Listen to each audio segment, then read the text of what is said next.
How do you do everything? How do you balance work and family and having a life? We're scattered. We're exhausted. At the end of the day, we don't even know if we did anything, but we did. And then we fight this shame cycle of like, I didn't get enough done. I didn't get enough done. What is enough? We don't know, but we're sure we didn't get it done. There's just no time. How do you balance it all? That's exactly what we're going to talk about today.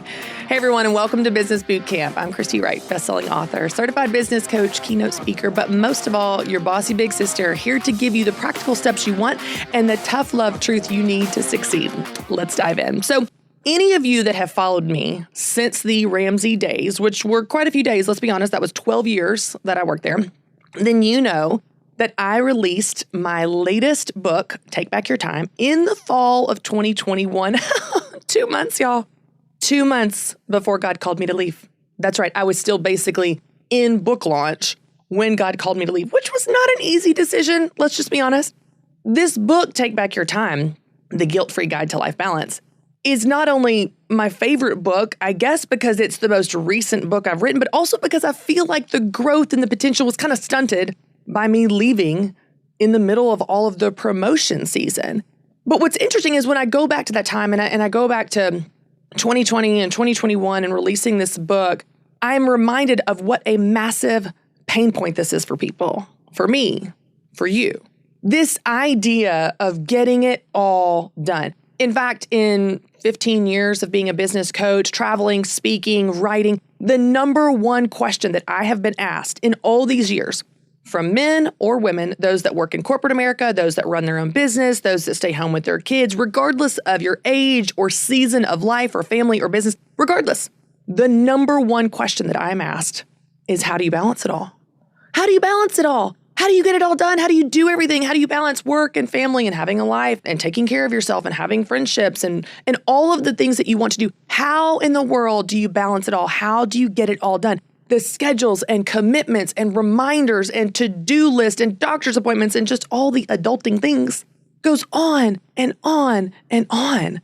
And y'all, if we're honest, we're scattered, we're exhausted. At the end of the day, we don't even know if we did anything, but we did. But what? And then we fight this shame cycle of like, I didn't get enough done. I didn't get enough done. What is enough? We don't know, but we're sure we didn't get it done. Whatever enough is, there's just no time. There's never any time. Like, cue Jesse Spano from Saved by the Bell. There's no time. There's never any time. No time to study. I'm never going to get into Stanford.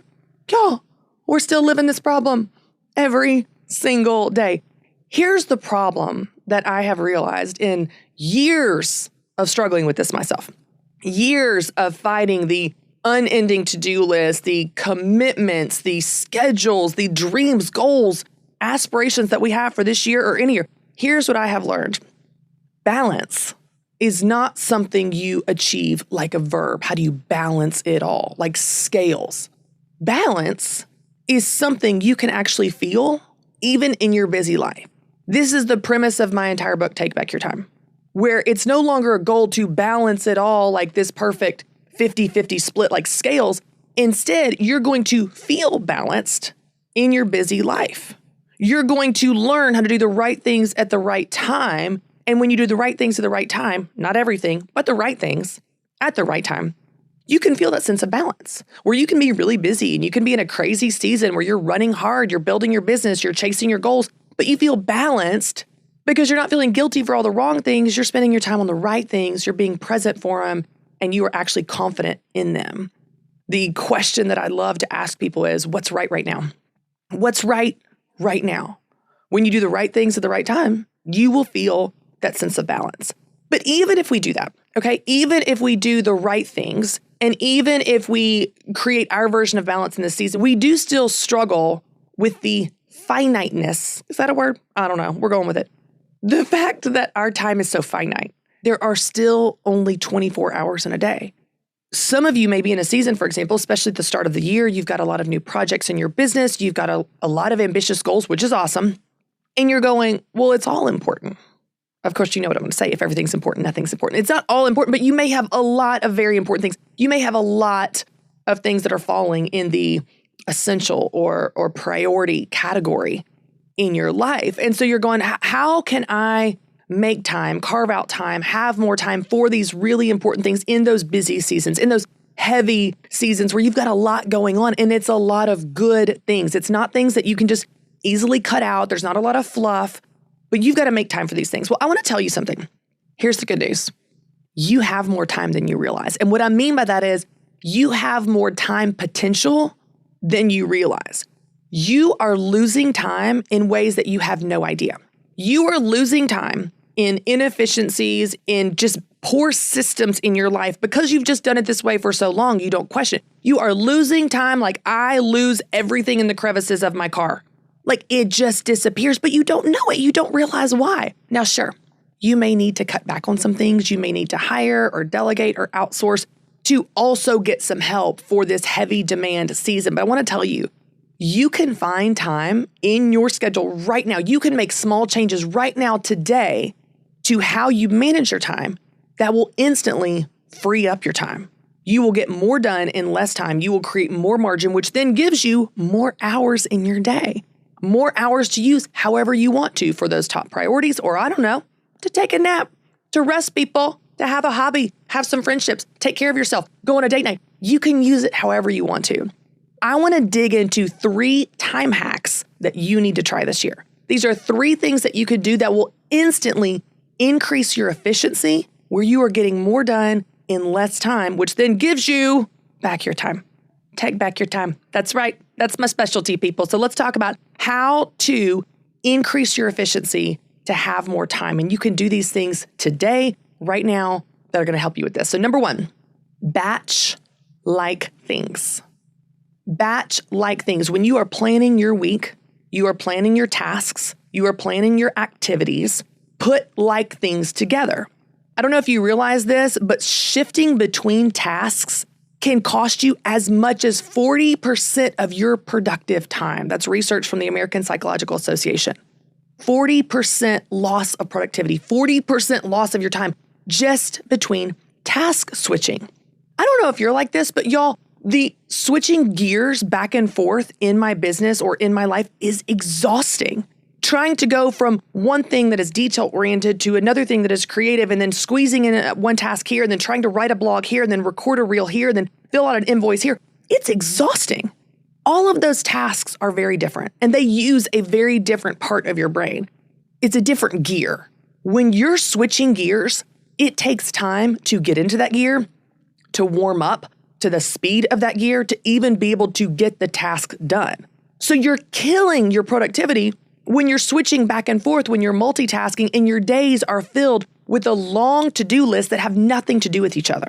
So instead, I want you to put like things together. Batch-like things. I do this in my schedule where I will block on my calendar large blocks of time, 2 hours, 3 hours, and I will knock out a ton of the same type of activity. I might block an hour or 2 hours at the start of my week to record reels for social media. I might block another 3 hours to write all of my podcasts for the week. Another section of time where I'm going to knock out all of my emails or all of my detail-oriented stuff like invoicing and reporting and budgets and that kind of stuff. When you put like things together and then you have the time blocked on your calendar, you are so much faster in your work. You enjoy it more. You get more done. You have a higher quality of output where you're not making mistakes in the switching of gears. You are increasing your time. Just simply putting like things together will not only increase your efficiency, it will literally increase your time. Think about this in your business. Think about the type of tasks that you do and how you manage them. What would it look like for you to block large blocks of time to put like things together? You know, when I very first started my business about 1.5 years ago, before I hired my business manager, I did everything myself. I was like many of you, a solopreneur, the CEO, chief everything officer. I did everything, including spreadsheets, including invoicing, including details and things that I suck at, like Zoom links and codes and things that I would just make mistakes again and again and again. And I was exhausted of the switching back and forth between one side of my brain and another side of my brain. And it just didn't work. I made mistakes. And I felt like at the end of the day, I was exhausted and I'd gotten very little done. When you change how you manage your schedule and you will block large blocks of time for like things, you will work way faster. You will knock out one email and then the next email and then the next email. You will write blog after blog after blog, reel after reel after reel, podcast after podcast after podcast. Even when I'm writing my podcast, I break it up by which podcast I'm writing. So for example, I will have a block of time where I write all of the episodes for the next month for Get Your Hopes Up, which is my faith-based show. Then I will have a separate block of time where I write all of the episodes for Business Bootcamp. Why? Because they're different shows. It's different types of content. I don't want to be switching back and forth between strictly faith-based content and strictly tactical business content. I want to get my brain in that gear and stay in that gear because I'm going to get more done. It's going to be more quality work. I'm going to have more fun. And then, of course, have more time as my efficiency increases. So put like things together. Batch like things, large blocks of time on your calendar where you are putting similar tasks together. This is going to instantly increase your productivity, increase the quality of your work, increase your enjoyment of your work, and increase your time. You're getting more done in less time simply by reducing your task switching, your gear switching, your multitasking. Put the like things together and watch how you get hours of your life back. So number one is to put like things together, batch like things. Number two, separate projects from tasks. Projects and tasks are not the same thing, okay? But we treat them like the same thing. So let me give you an example. Maybe you have done this, hypothetically, of course. You have a to-do list. So on this list, you have things like pay the bills, schedule the hair appointment, pick up the prescriptions, Conley's birthday, summer camps, grocery list. These are not the same thing. These are not the same thing. Pay your bills is not the same thing as Conley's birthday. Pick up the prescriptions is not the same thing as summer camps. Summer camps, if you're a parent of school-age kids, is a project. You're talking about Tetris for 12 weeks of summer, figuring out which friends are going to which camps on which weeks and for which ages and which grades and who you're trying to coordinate with and which camps overlap and where you're going to be on vacation. That is like an hours-long project at least of Tetris and texting your friends and spreadsheets and signups and payments and registration forms and grids and calendars. That's a project. Summer camps is a project. That needs its own list. What are the different camps? What are the different weeks? What are the different tasks that go under the summer camp project list? Pick up prescriptions is a task. You go pick up the prescriptions and you come home with the prescriptions. That's a task. It is a one and done thing. In my example of Conley's birthday is a project. That's a project. That's not a task. Conley's birthday has like 50 items under Conley's birthday. So it is book the place, get the food, get goodie bags, send the invite list, make the invite list, send the invitations, get Conley's presents, invite family. Like it is item after item after item, task after task after task under the project of Conley's birthday. So Conley's birthday or summer camps are projects. They don't make it on your to-do list. They have their own list. If you will begin to organize your tasks by project and separate the projects, here's what's going to happen. It is going to instantly free up your brain. Like it is going to take the thinking out of your tasks. It is going to take the thinking out of managing your to-do list. And here's why. Your brain is working really, really hard all day, every day when you look at that list to remember what you mean. That's what it's doing. When your brain looks at that to-do list and it sees groceries and Conley's birthday and pick up prescriptions and summer camps, it's working really hard to translate Conley's birthday. It's working really hard to remember everything that falls under summer camps because it's not written down.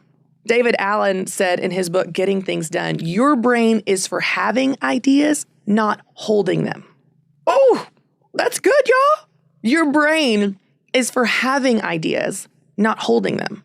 So when you write some cryptic message on your to-do list called summer camps, which actually means 50 other things, your brain is working so hard to hold on to that.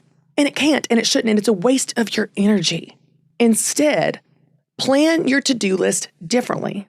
Pull out the projects and give them their own list. Now, you may think at first pass, well, Christy, that's overwhelming to have 5 lists. It's actually not. When you write it down, when you write down step by step what you need to do for each project under each project list, then when you block the time on your calendar, because you will, as we've talked about, When you block the time and you say, okay, I've got these few hours to work on summer camps, and you sit down with your list, you're fast. You're really, really fast. You're going to the websites, you're filling out the registration forms, you're texting your friends, you're getting that job done. When you sit down and you're in birthday mode, okay, we're going to have the birthday party here. This is going to be the theme. Go on Amazon, order a package, get the party supplies, invite the friends. Once your brain is in that gear, like we talked about in step 1, once your brain is in that gear, you're very, very fast. You knock these things out one after another. Again, it's putting like things together, but you're taking the thinking out of it. You're giving your brain a break by writing down exactly what you need to do and not leaving any room for interpretation or translation where your brain is working so hard to figure out what you mean. And you can't prioritize because you're not sure which comes first. You've got these separate lists with like things together. Everything is written down. And then, of course, you're going to block time on your calendar to make sure you have time to knock out that list. Don't just treat your calendar as something that appointments show up on. If this to-do list is not on your calendar, it's not going to get done, and you know it. It takes time. It takes time to drive to the pharmacy and get your prescription. It takes time to get the groceries. It takes time to plan camps. It takes time to plan a birthday party. If you don't plan the time on your calendar, if you don't batch these like things on your calendar also, they're not going to get done. So make sure you continue the whole process where not only do you put like things together, not only do you pull out the projects and separate them from tasks, you also put them on the calendar. So you are going to do the thing that you want to do. You are putting this to-do list and these tasks on the system you've chosen to live your life by, which is your calendar. If it's not on the calendar, it's not going to happen. You know it and I know it. So put the to-do list tasks on the calendar so they happen. Okay, you sticking with me? We're getting hours of your life back right now. So number 1, batch like things. Number 2, separate projects from tasks. And number 3, make it visual. Whatever you're working on, make it visual. Find ways to make a visual representation of your priorities, your to-do list, your tasks, your projects, whatever this is. You know, I've been a business coach for years, and I'm always a little amused when people say this. Well, I'm just a visual learner. And I'm like, yeah, so is every other human on the planet. There's no one in the world that goes, you know what? I'm not very visual. I don't like to see it. When I see it, I just get confused. Like, I've seen it now. I don't know what to do. No, we are all visual. We are all visual learners. It's how we consume information and how our brain processes it. So make it visual for yourself. How can you make your tasks, your calendar, your projects visual? I'll give you some very tactical examples of things that I do, okay? I use my phone calendar, which of course is synced to my computer, so I know where I'm supposed to be when I use the calendar on my phone and on my computer. I also have a dry erase calendar on my fridge. And this has what is going on for the week. Who's picking up what child? Who's taking what child to what therapy? Who's taking Carter to tennis? Who's taking Mary Grace to dance? Who's doing pickups? Who's doing drop-offs? Who's got appointments, doctor's appointments, all the things. It's on the fridge. And here's why.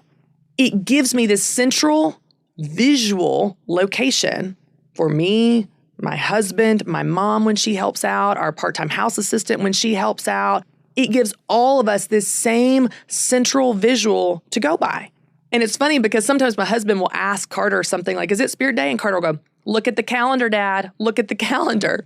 We all have this central spot where we know what is going on for the week. It's not hidden on my phone and computer that my husband doesn't know about or Haley, our house assistant, doesn't know about. We all know, even Carter knows what's going on when it's Spirit Day, when it's dress up day, whatever's going on. We see it visually.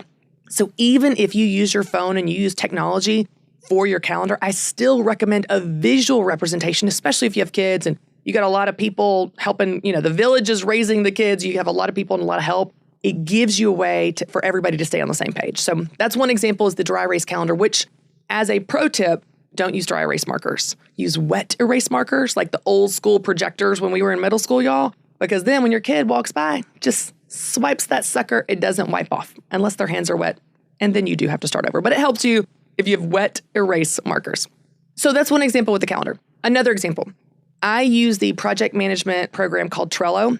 There's lots of different programs. But what I like about Trello is I'm able to create a card for a task, or Christina does for me, more likely. And then I can see in my column what I'm supposed to do. And when I'm done with it, I literally drag it over to the next column, which is return to Christina. And then Christina does whatever she's supposed to do to execute it, fulfill it, and then it gets moved to done. It's a visual representation of the to-do list. Here are the projects, here are the tasks. We make a card, we drag it to the next column. There's something very gratifying about seeing things make progress. In fact, y'all, research shows this. The most motivating thing in the world, according to research, is seeing progress. Not money, not time off, not vacations, not rewards, not even compliments.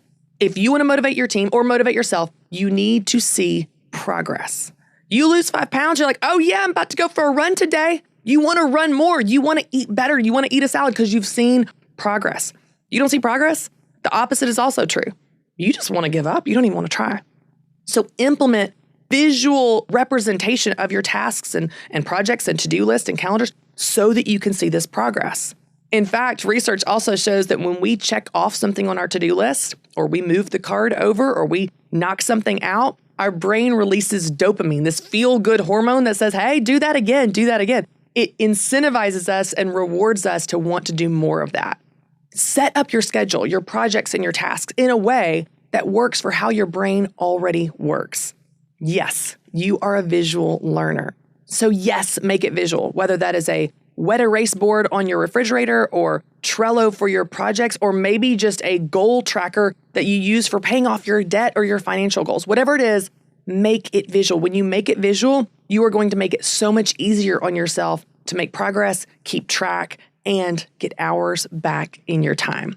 Now, I want to give you one more bonus. I've given you 3 really good time hacks that are going to help you increase your efficiency and decrease the amount of time you're losing in your week when you don't even realize it. So we've covered 3 really good practical steps to help you get more hours back. But I want to give you a bonus, okay? This is something that I have been living out and learning from in the last year, okay? And this is very real life, real time for me. Be realistic about what's not working. Be realistic about what's not working in your life, in your schedule, in your business for that matter, but specifically with your time. I'll give you an example. This was several weeks ago, and I had a time block at the beginning of my day on Tuesday to write 2 podcasts.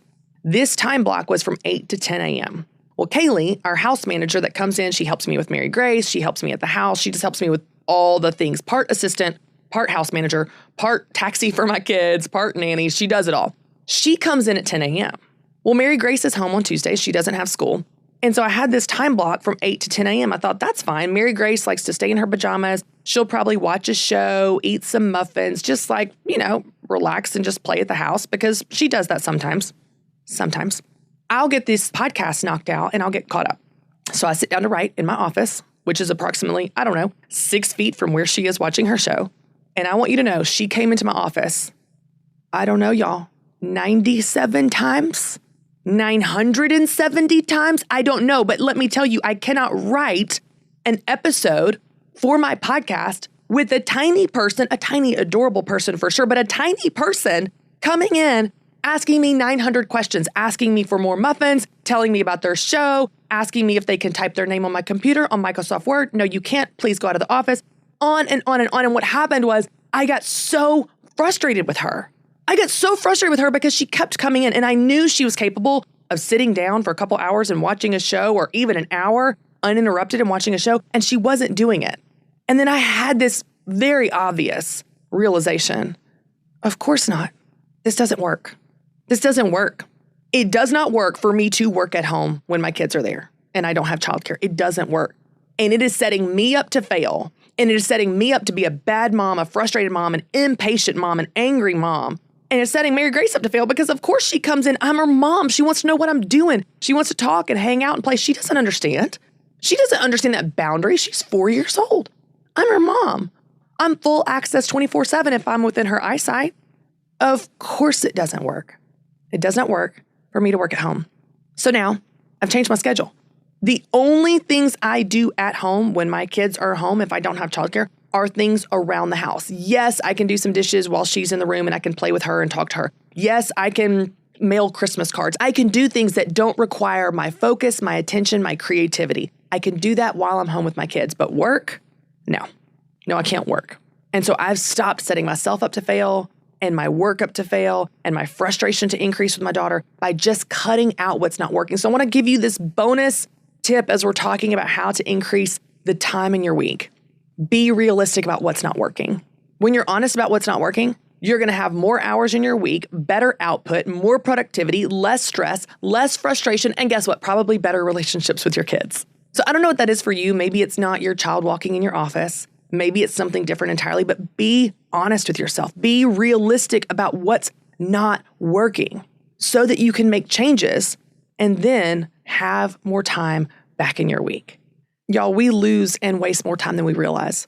4 hours of focused work is worth 2 days of switching gears and switching tasks and getting distracted. You don't need to work harder. You don't need to work smarter. You just need to use the time that you have differently so you can get more done in less time. When you do this, when you use the tips that I've taught you today of batching things that are like things together and separating projects from tasks and making it visual and even being realistic about what's not working, you will get an increase in so many areas of your life. You're going to get more done than you ever imagined. You're going to have more space, more mental energy, more creativity, and most of all, more time for the things that you've been wanting to do, but never seem to get around to. Give it a try. Try these 4 things I've taught you today and see how many hours you get back in your week. And if you need extra help with this, you can download my Take Back Your Time workbook. And this is at christywright.com/TBYT. This is a workbook I created that goes along with my best-selling book, Take Back Your Time. You don't have to buy the book or have the book to use the workbook. This is a completely free resource for you, but it's going to walk you through several exercises to help you take back your time, do what's right now, and create your version of balance. Again, you can get that at christywright.com/TBYT. All right, y'all. That's it for this week's episode of Business Bootcamp. But before you go, I need your help in making this new show grow. So please follow this podcast channel, subscribe, and share this episode on social media so other people can get the hope and help that they need as well. And then tune in here every Tuesday to get the practical steps you want and the tough love truth that you need to succeed in business. I'm Christy Wright, and I'll see you next time.